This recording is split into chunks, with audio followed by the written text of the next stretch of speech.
friends. Uncle Marv here with another episode of The Unhealthy Podcast. Yeah, it's a show about being healthy, but we look at it from a much different standpoint. A lot of what we do tends to be unhealthy, and we always try to fix that. Well, we're going to talk about the things that work and the things that don't work from the perspective of reducing, eliminating, changing all of the things that are unhealthy in our lives. Now, those of you that have been following the show, you know that this started off as my personal journey to maintain health and hold myself accountable, and that I would be bringing on people along the way that had either found stuff that worked for them or advice that they could give, and getting some different perspectives. And this particular person, she's been on my show before, and Lori Seitz from Zen Rabbit is somebody that we learned that transforming chaos into peace is probably the way that I would best remember her. But I'm going to let her come in and we'll start chatting away. So, Lori, welcome to the show. Thanks for having me back. Well, thanks for coming back. And I just wanted to remind everybody that you had been on before. You've been on both my podcasts, actually. Mm-hmm. And we talked about your podcast. Fine is a 4-letter word. And the whole premise is, and we can curse on this show, so if you feel the need to, go right ahead. The whole premise is fuck being fine, because, you know, that's right. We say it all the time, but do we really mean it? Well, everybody says they're fine all the time. Whenever you ask somebody, how are you? I'm fine. Well, what does that mean? Like, most people, when they say I'm fine, they're not fine. And so we, on the show, delve into all kinds of stories from people who have at some point in their life, maybe a large part of their life, has said everything is fine when it's not fine at all. So just to give everybody another piece of perspective, you are a coach, you are a mentor, you are a speaker on these topics. And you did something a while back that I thought I need to get you on the show to question and ask you about, because it seemed as though it would be a thing that, I don't know if it goes into the opposite of what you've been teaching, but this whole idea of you packing up your house, wrapping everything up, and living this nomad lifestyle. Mm-hmm. That seems to me the opposite of calm. That would be going into chaos. So I wanted to ask you about that. What was that? This is exactly plays perfectly into being better than fine. Okay. Because I look at life as an adventure and an experiment. And so taking opportunities for growth is like, that's what we're here for, in my opinion, in my belief. And so I gave up my apartment in Northern Virginia at the beginning of October, and I decided I found a way to travel around and explore different areas, and to do it. I'm not going to say for free but I'll explain.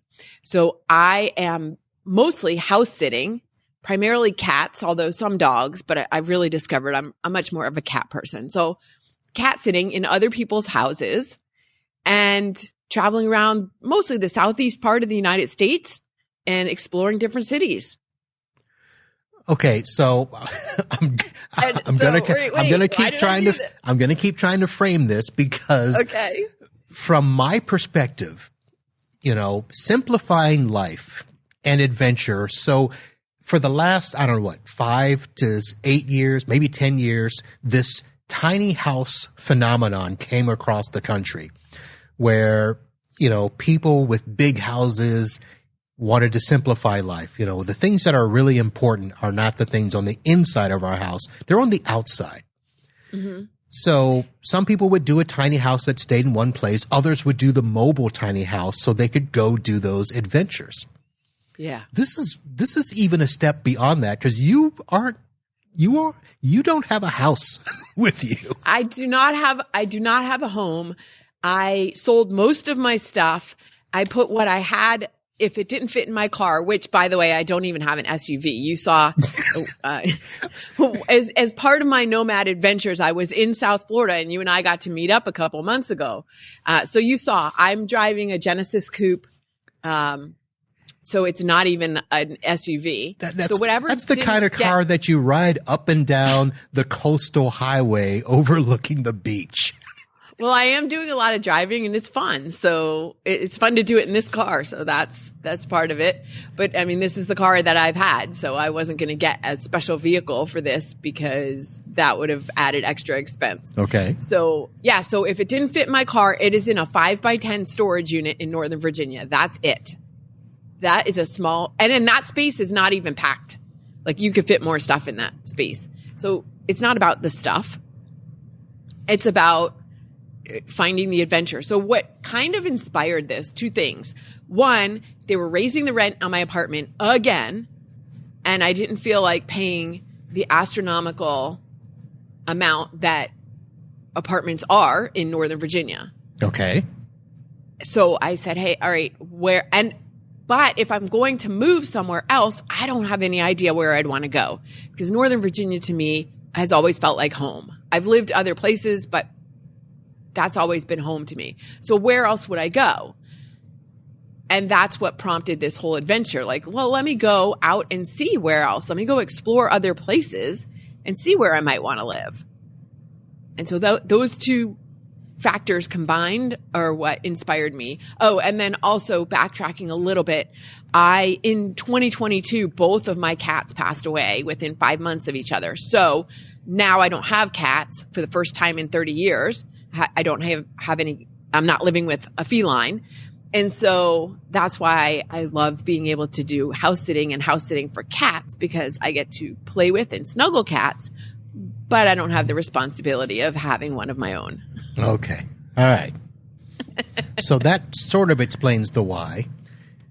Let me ask, when you had this thought go through your mind, was there a timetable? Was it, hey, I want to do this for 6 months and find a place. I want to do this for a year and find a place. Did you have an end in mind?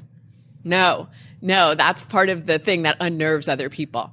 So when are you going to settle down? I don't know. When I do, I will. I'm just out here doing it now. It's been 6 months, and I don't know. I've got some things booked through the almost the end of June right now. And so I'm not sure. We'll see how it goes. There are some challenges and some things that have made me think I need to find a place to park myself sooner rather than later. But I mean, they're not. Yeah, I don't know. I'm starting to think, but I still don't know exactly where I'd want to park. Okay. So go back to your comment about you've got things booked through June. Now, house sits. Okay. Now, is this like every single night you have something booked, or do you have gaps in between that you have to fill with? I mean, where do you sleep if you don't have a house to sit in? Okay. This is a great question, because this is one of the things that will drive me off of doing this. So there's a website called trustedhousesitters.com. That's what I'm using primarily to find house sits. Although now that people know I'm doing this, some people are reaching out to me privately and asking me to do it for them. In between sits, I for the most part, I can book a lot of different sits, but there are gaps in between. And so for those, if it's a couple nights, I'll stay at a hotel. If it's more than maybe 5 or 6, there have been a couple of times where it's been a couple of weeks, I will look at an Airbnb. And so that not knowing where I'm sleeping, if I don't have a house sit booked, not knowing where I'm sleeping that night is really, decision fatigue around that is one of the reasons that I would stop doing it. Because I'm one of those people who has to investigate everything. Like, all right, is this hotel clean? Is it in a good area? What are the reviews? Do I want to stay at this? And is it relatively affordable? But even then, even if I was willing to pay, $400 a night for a hotel, which I'm not, but that doesn't guarantee that it's clean and safe. Right. So I have to read all the reviews, all the places. And same thing with the Airbnbs. And so that can be exhausting. Now, is this the type of research that you do prior to getting to the location where you're going to house it? Yeah. Because obviously the time frame that it's going to end. So you pretty much either have to find another house sit or find a hotel. Right. So I don't always know ahead of time. For example, right now, as we're recording this, I'm in Greensboro, North Carolina. My plan was when I leave here next week, I was going to go back to Northern Virginia and change out my clothes, my winter clothes for my summer clothes, and stay with some friends up there. But I found a house sit in Charlotte for next week. And I really want to go back to Charlotte because I really liked it the first time I was there. So I booked that house sit for 5 days, but I'm still going to have 5 days in between this one and that one, 4 or 5 days. So I'll have to find somewhere to stay because going back to Northern Virginia and then going back to Charlotte, it's a lot of driving. I don't want to do that. So yeah, so I don't always know. Like I didn't know that I was going to go to Charlotte after here until a few days ago. So it's a very fluid schedule, let's say that. And I know that, again, unnerves a lot of people. But I am looking at it as a great experiment and experience in trusting the universe, God, your higher power, whatever you want to call it, that everything's going to work out the way it's supposed to work out because it always does. Well, not always. Mm-hmm. I mean, always. That car that you mentioned, you had a little hiccups with the car. I did. And I'm still able to find gratitude for everything that happened. Okay. Yeah. So you're talking about the story in Wilmington, North Carolina. Yes. Which is, I was at an Airbnb for a week in between cat sits. And I was on my way back from Whole Foods. It was just getting dark. So in the evening. And I was coming up on an intersection. There were about 8 cars in front of me. And I honestly don't know what happened of why I was coming up on the car in front of me so fast because I saw it and I hit the brakes. It looked like I was going to crash into the car in front of me. So I pulled the car to the right, slammed on the brakes and made it into the lane next to me where there weren't any cars, fortunately. And when I slammed on the brakes, it locked the brakes and locked the tires. So I was sitting there in the 5th lane of 6 lanes of traffic, about 100 yards from the major intersection, and I'm stuck. So locked up, meaning like you couldn't go forward. The brakes were locked. Wow. Yeah. I couldn't do anything. Like that car was immobile. Well, that had to be fun. Really fun. I was a mile from my Airbnb. I was almost home. I was like, oh my gosh, This is like, I kept trying to get it to like, all right, maybe if I wait a few minutes, it'll start up again. Nope. So I called my roadside assistance. They, put in an order with the tow truck and I get a text that says it'll be there in like 90 to 120 minutes. Like, what are you really that long? It's going to take that long. Okay. So I called the tow truck company and said, hey, I just got this text from my roadside assistance. This is what they're telling me. Is this the right amount of time? Like, is this accurate? And she said, yeah, we're really busy. But she clarified where I was and she knew that intersection. And she's like, yeah, that's a pretty busy place. Let me call my tow truck driver and see if he can get to you sooner. And she did, and he did. And it took him a long time to get the car on the flatbed because one of the front wheels was locked and one of the back wheels was locked. So he couldn't just pull it. So he did end up having to dragging it across. Dragging it. Okay. Yeah. And where are we going to take it? Because I'm in a town that I don't know anybody. I don't know any service places. So I said, let's just take it to Hyundai, which happened to also be only a mile away from where I was. And long story short, he dropped it off there. and said, how are you going to get back to the Airbnb from here? And I said, well, I'll just call a Lyft. And he's like, no, I'm not supposed to do this, but I'll just drop you off there because it's so close. So all of these things that were happening, like I'm finding gratitude instead of being angry and frustrated about this situation that happened, because I'm grateful that they got to me sooner. I'm grateful he was able to get the car up there. I'm grateful he's now going to give me a ride back to the Airbnb, and that I can walk from the Airbnb to Hyundai to check on the car the next day, because that was also, because it was kind of a triangle. Everything was in a mile. All right, so long story short, Hyundai quotes me $5,200 to fix this problem. And I'm like, yeah, I don't think so. And it was a Friday, late Friday. So anybody else, now they're closed. Like, where am I going to go? So the car's sitting there over the weekend. In the meantime, I'm doing research. And I asked my Airbnb host if she had a recommendation, which she did. She said, I have a great mechanic. I ended up having the car towed to his place. And all in all, repairs costed me $1,900. Not only brakes, rotors, and brake calipers. That's what all needed to be replaced. When he pulled the car onto the flatbed, the front tire was damaged. So now I had to replace the tire, a high performance tire that's not available everywhere on the car. Oh, and by the way, this all needed to happen. I needed to be to my next house sit by 4:00 on Tuesday. And it happened. Well, I got there by 8:00 on Tuesday. It all happened. Like, he got it done. I'm talking everything was $1,900, right, including the tire. That was unexpected. Nice. In that time frame. So that is, to me, just a perfect example of how everything is working in my favor.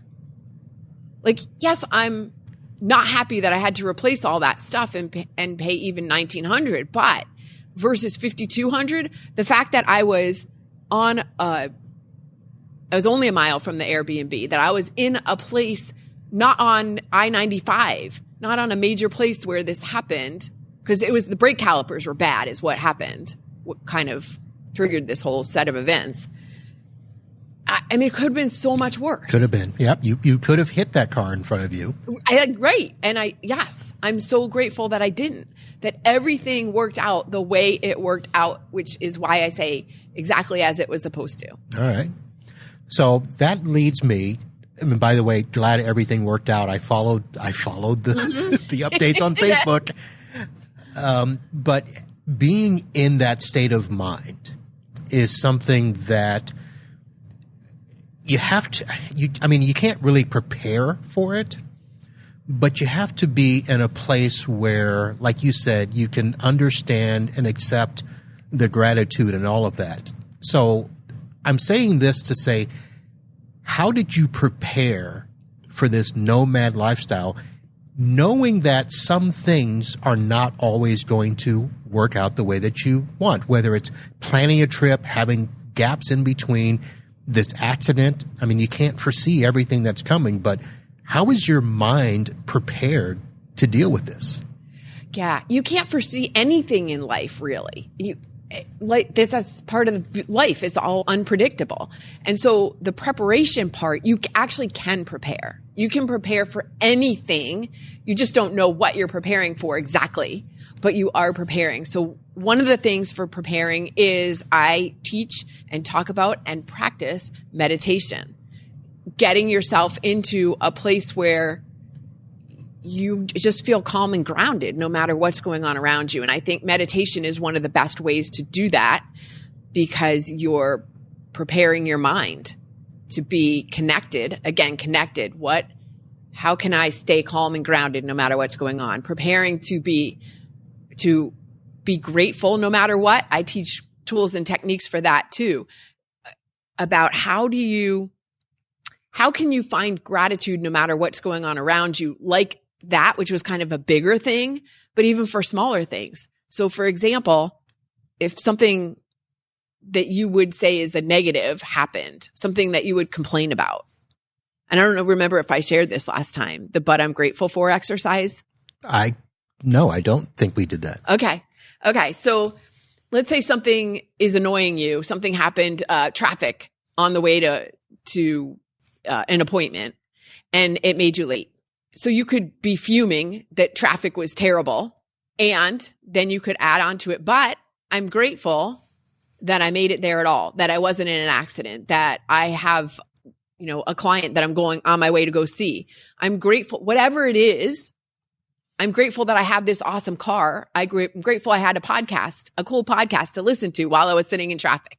Whatever it is, add on, but I'm grateful for whatever. What can you find to be grateful for? And the more you do that exercise, the more you are preparing yourself to find gratitude in any situation, including one like that, like the one I went through. Wow. Interesting. So, yeah. But I'm grateful for. Yes. All right. We'll try that. Let me know how it works. Let me know how you feel after a month of doing it. I'll have to see where it applies, because I guess that'll have to apply for anything that is a complaint. Any complaint or criticism. Which I guess the first thing is we have to, first of all, acknowledge that we're complainers, because we are. You have to catch yourself. Mm-hmm. We are, because it's human nature. Yeah.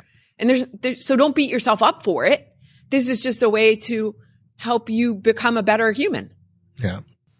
So let me go ahead and ask this question, and we're going to be all over the place, but since we're here, I'm going to ask, okay, what are some of the things that, as you look back on, so we're 6-7 months now into this? 6 months. Mm-hmm. What are some of the things that you would say are benefits, or those things that you are now looking back and thinking, hey, I'm grateful that I've done this because? What are some of those things that fall under that category?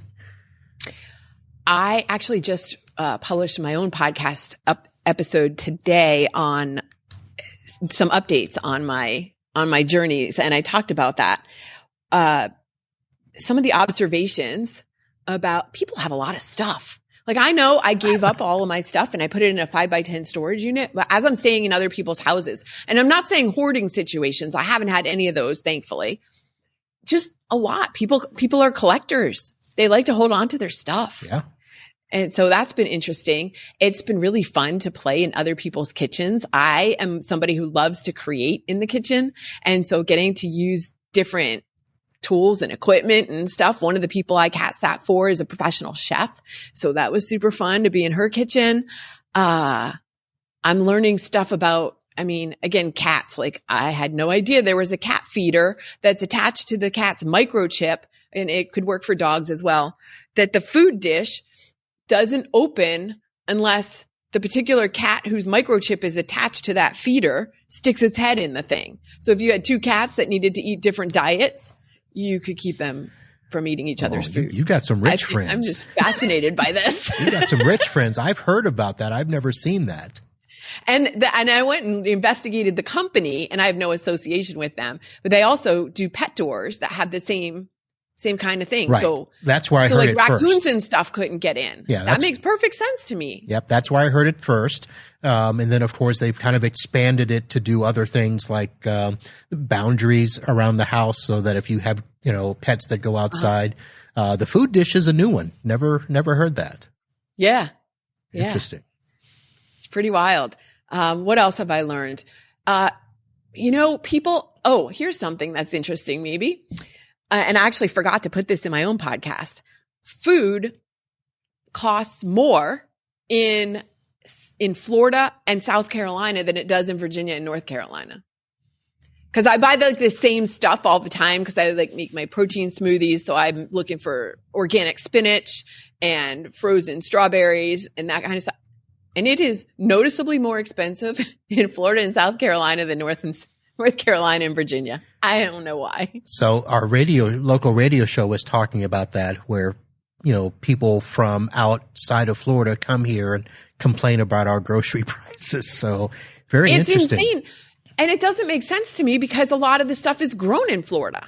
Yeah. Well, who better than make suckers of than Florida man?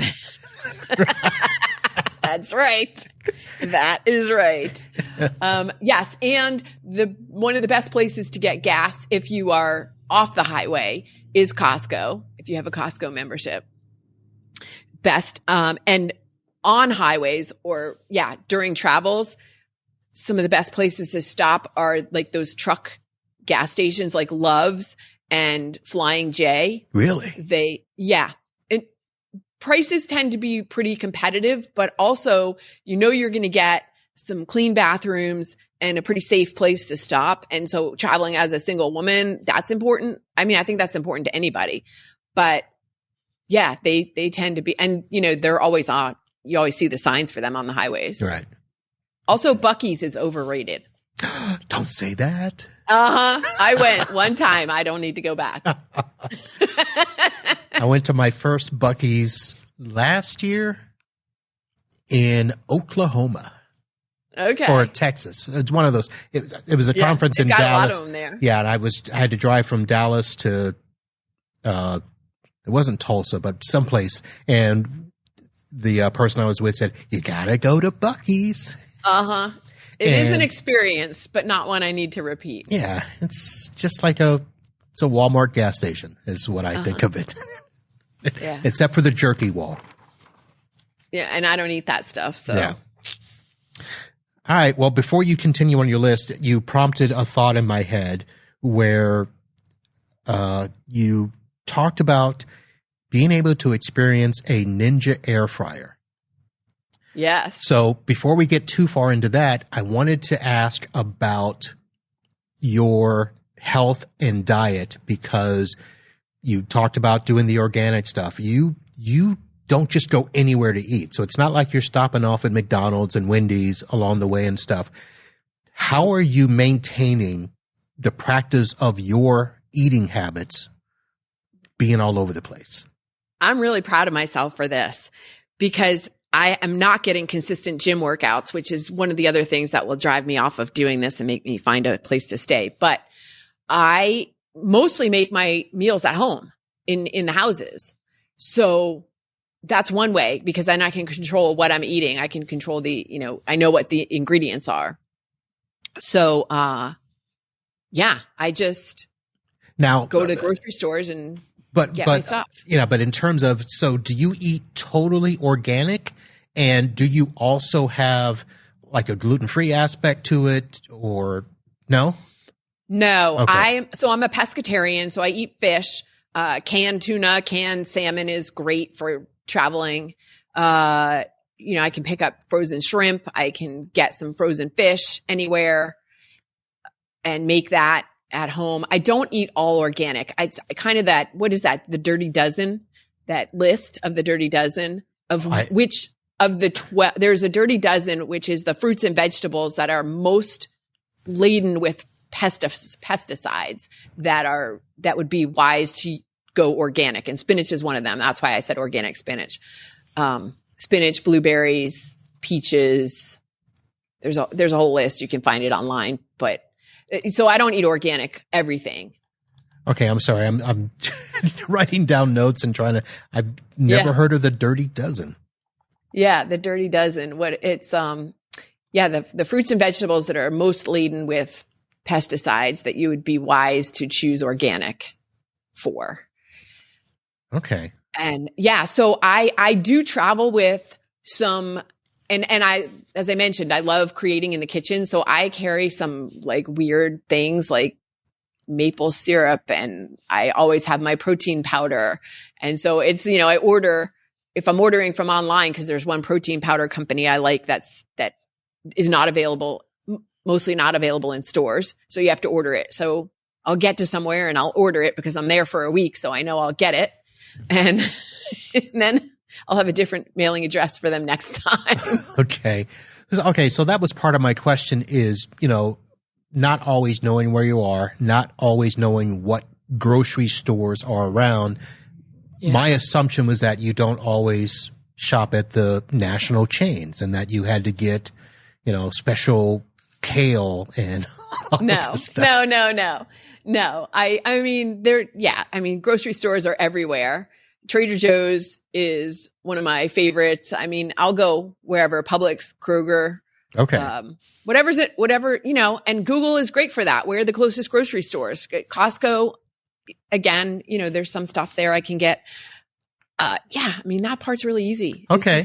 My mistake then. I thought you had this, strict little thing, because the people that I've spoken with on the show and my friends that are truly gluten free, they have that difficulty where, but you don't. Yeah. I'm not gluten free. I have gotten back in the habit, because the October, November, December, sometimes you go down a slippery slope of eating a lot of sugar during those months. But I'm back on the bandwagon of, I just avoid sugar as much as I can. And that's not to deny myself. If somebody, puts a really good cupcake in front of me, or a nice, ice cream, which, by the way, best ice cream, I don't know if somebody's going to argue with me, but Grater's, which is based in Cincinnati, and you can get it at Kroger.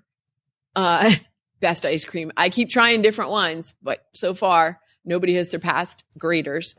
But if you put that in front of me, I'm going to eat it. So I don't want it to come across as like, I don't eat anything that's not completely organic and healthy. Okay. But I am very cognizant and aware of what I'm putting in my body. And I always have been.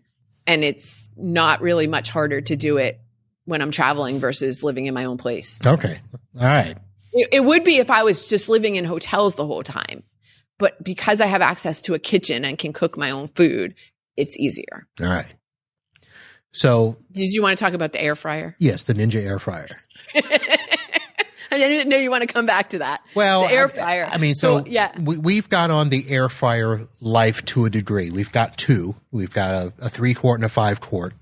Oh, and, wow. We've taken to doing our own wings and fries and, all the stuff that, we can do in an air fryer. But I wanted to ask you, you sounded like you were making some pretty crazy things in an air fryer. So I wanted to see if the Ninja air fryer was that much different, or you're just happy to have an air fryer. I don't have, okay. So my friend Tracy had given me an air fryer a couple years ago, but it was a tiny one. And so I never really used it because you could barely put anything in it. And I ended up giving back to her. But I was at a dog sit about a month or a month and a half ago, and they had a Ninja air fryer that they left on the counter for me. They're like, hey, if you want to use this, here it is. And so I just started investigating, what can I make in an air fryer? And I did sweet potato fries, which I still need to perfect, like how to get them crunchy. They were good, but they weren't super crunchy. Were they the thick ones? Like, did you tried them both ways. Okay. I don't know. I dried them. I know that's part of the drying them so they're not wet. Yeah. What else? I made the best tofu ever in that air fryer. Like there's a recipe I found, and it was outstanding. Even a friend who doesn't eat tofu had some, and she was like, yeah, this is good. What else did I make in there? Acorn squash. I made fish, shrimp. So then after I left that house and I went to my next house, they had the same air fryer. And then I tried kale, which was delicious. Like kale chips or just kale? I put kale in the air fryer and it basically made crunchy kale. Okay. And then I also took chickpeas and did the same thing. I mean, I found recipes online for these things and I spiced them up. And then, you can buy chickpeas in wherever, grocery store, as a snack in a bag. And they're like freaking $5 for 3 ounces. Well, buy a can of chickpeas and throw them in the air fryer. And now a can of chickpeas costs like $1.19. I'm sorry. I'm stuck at the name chickpeas because. Oh, garbanzo beans, same thing. Okay. So those don't sound like something I would like. But, well, if you spice them up right, they taste delicious. But I'm going to have to change up because I got to get rid of some of the stuff in my diet. So chickpea garbanzo beans. Yeah. And the kale was so good, I couldn't stop eating it. Yeah, I'm telling you, have you had kale fried up in the air fryer? No, I've had it in smoothies. And No, it's different. It's horrible. It is different. It is. You're right. But I can send you the recipe that I used. Okay. And you put whatever spice you want, salt, pepper, Old Bay, whatever. Oh my gosh, so good. So chips. It's like potato chips, but kale. All right. We'll talk about that off air. All right. So I wanted to just, like I said, get you on and talk about this in a aspect of how can you keep your life healthy and happy while on the road. And I guess, I mean, you've made it work. I mean, 7 months, cheese and crackers. Yeah.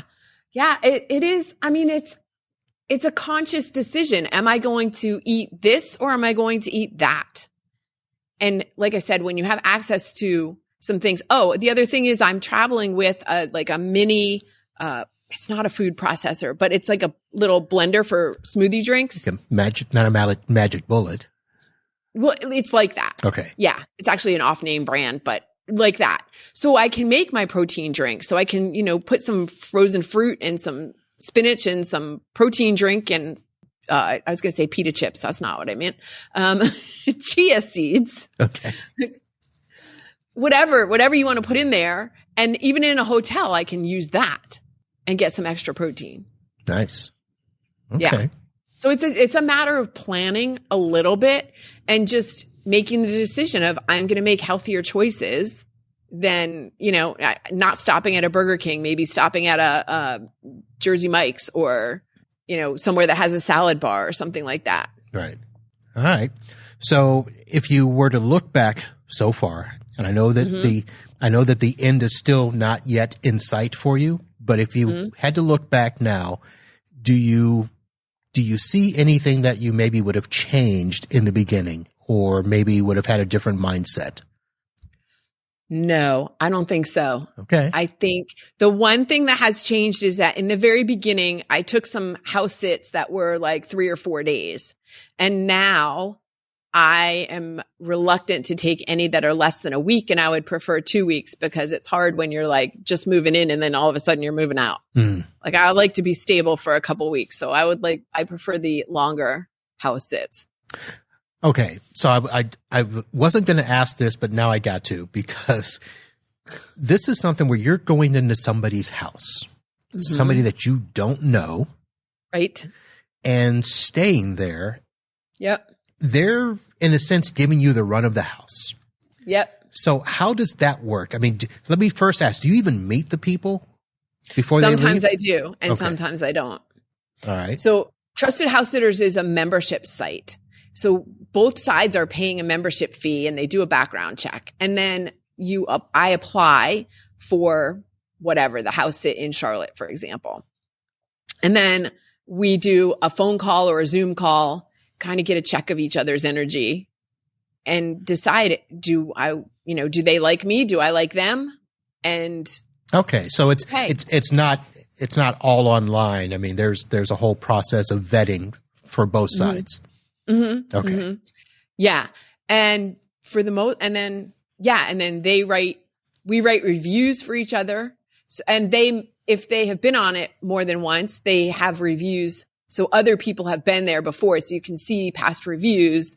If somebody says this house was not clean or, I'm not going to apply then, but so yeah, there's some information, but mostly for me, it's going on intuition and energy that I feel from the people, and they're doing the same for me. It is a lot of trust. You're right. I get it because I'm coming into a house where I don't know these people. They're letting me into their house. And even more, I discussed this with one of my, an upcoming homeowner. It's not even about the stuff. All the stuff can be replaced. They're trusting me with their animals. Right. Not only that, there's got to be some compatibility with the animal, right? I mean, I have to assume that. Yeah. I mean, have you gone into a house where the cat has just been like, I don't know you. I'm not talking to you. Don't touch me. Yeah. Oh my gosh. Yes. So there was Psycho Kitty in Augusta, Georgia. I was there the week of Thanksgiving. It was a studio apartment and she had told me Psycho Kitty is a Siamese. So that breed already is very prickly. And she had told me she was a one-person cat and she wasn't going to be friendly and she wasn't going to sit on my lap or anything. And I got there and I wasn't looking. I came in and I was just looking to put eyes on her. Like, I just showed up because the homeowner wasn't there. Let me just find her where she is. Right. And she came out at me, growling, hissing, swiping at me. I mean, she attacked me. She was coming at me to attack me. And she backed me into the bathroom, and I'm in there with the door shut, texting the homeowner going, I don't know if I can stay here because she is very aggressive. And what happened is I ended up leaving for a couple hours, got something to eat, came back. She was back under her lair, and I did not see her for another, 12 or 15 hours. And then after that, for the rest of the week, we kind of just kept our distance. I mean, I had to put down food and stuff for her, but I just was like, I'm not looking at you. I'm not touching you. And by the end of the week, she was coming by and kind of rubbing on my leg tentatively. And I would scratch her head for a minute. Wasn't going to risk losing a hand, but we pretty much had daytime. Now, is that the type of place where if you see them on the site again, you would consider going back, or I probably wouldn't go back to her. Okay. But that was partly because of the cat, partly because Augusta, Georgia is not at all what I thought it was going to be. Like, it's not that nice. It's a little sketchy downtown where I was. Yeah, but that is really the only one. I seem to be like a cat whisperer. I don't know what it is, but cats. In fact, last night, the house where I am has 4 cats. 2 of them are mostly outdoor cats, but the one, he's been wanting to come in at night, but he's scared of me. He came in last night. He actually came all the way upstairs and he got on the bed for 30 seconds. Like, she said he's never come in the house for another cat sitter. And he's a sweet cat. He's just scared. So I have some kind of magical powers with cats. All right. We'll have to get you on an episode with, what is his name? Jackson Gallacy. I don't know, but I am somewhat of a cat whisperer, I guess. That's what. Okay. All right. Well, Lori, thank you for coming on and chatting about this and sharing. And I think I'm going to have to catch up with you, on a more regular basis, and because I got to see how this ends. Well, it remains to be seen. Yeah. So another question I was going to ask. Is you talked about the fact of you don't always know where you're going to be. And, with your one place, you're talking about going back to Virginia, to Charlotte, but you may not because of the distance stuff. When you're trying to apply for these houses, I assume you're applying based on a route or a destination type thing. Or do you just see what's on the site and take what's there?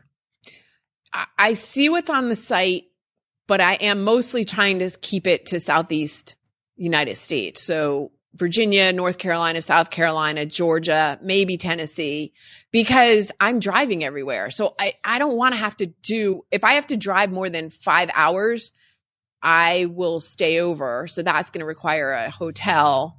I don't like to do more than 5 hours of driving a day. It's just a lot for me. So so I'm trying to piece things together so that I'm not too far. Like, I'm in Greensboro now. I was in Raleigh before. I was in South Carolina, so it was 4 hours to Greensboro. Next, I'm going to Charlotte. It's an hour and a half. From Charlotte to go to Greenville, South Carolina, it's another 2 hours. I'm trying to keep them fairly short. All right. And you're not in these weird little places like Boone, North Carolina, right? No. So that's another thing. A lot of what dictates where I go is like, would I want to live there? Okay. Like, I'm exploring some of these places as potential new homes. So if it's in like Boone, no, I don't want to live there. and by the way, folks, Boone is a nice place. It's just when you talk about certain locations like Boone and Hendersonville, right. They're not a major city. They're outside of this. No, and I'm a city girl, so that's something that I'm looking for is, I'm not going to be in the middle of nowhere. Okay. For the most part. Although Asheville is a nice place. I've heard that, and I haven't been there. And there are some sits there. I may end up there eventually. Oh, you got to go. Just to check it out. So I have a couple of clients that have retired up to that area. I have another attorney client that he's going to be leaving his business. It's a big business, so he's selling his share. They'll be up in Carolina, and they're all in that area of Asheville, Black Mountain. What else is near there? There's a whole bunch of spots up there. So that seems like the place to go. Yeah. Well, we'll see. So a little west of Charlotte. Yeah. But nice place.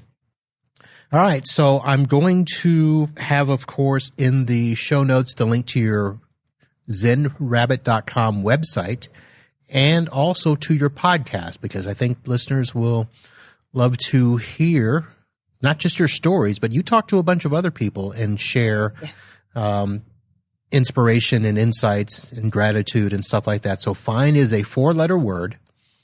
And I did not know that you dropped an episode this morning, so I'll have to go in and check it out. Yes. Normally we publish on Thursday mornings every week. Yeah, but today's Friday, so you were behind. Yeah. Yeah. All right, that's what happens when I do solo episodes. All right, folks. Lori Seitz, our friend, the Zen Rabbit, and follow her adventures on the Facebook, and we'll catch up soon.